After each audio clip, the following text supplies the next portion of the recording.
चोलिया के अजबे डिजाइन पेन के लागत बड़ भेरी भेरी फाइन। होलिया में चोलिया के अजबे डिजाइन पेन के लागत बड़ भेरी भेरी फाइन। तो खोली साड़ी तू ढोरी देखाव तारू सहनी जी से, हाँ सहनी जी से खूब लगाव तारू यादो बबुआन के लड़ाव तारू। सहनी जी से खूब लगाव तारू यादो बबुआन के लड़ाव तारू। सहनी जी से खूब लगाव तारू महेश सहनी जी यादो बबुआन के लड़ाव तारू।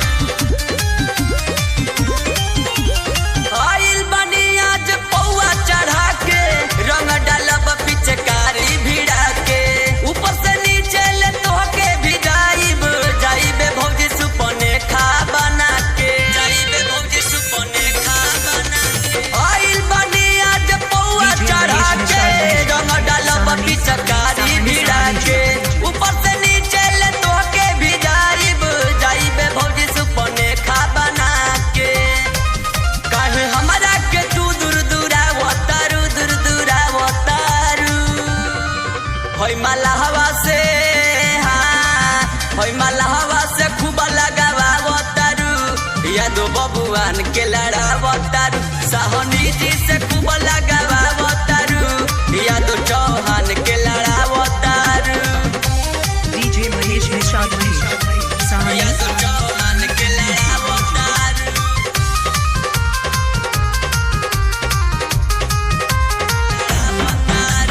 होली होई खूबे होई जोगीरा हरे द भौजी हो देहिया के पीरा। धीरज संजय ठगावा उपेंद्र के भौजी समझन सबजी के जीरा। होली होई खूबे होई जोगीरा हरे द भौजी हो देहिया के पीरा। संजय यादव ठगावा उपेंद्र के भौजी समझन सबजी के जीरा। गोलू औधेश के काहे तड़पावतारू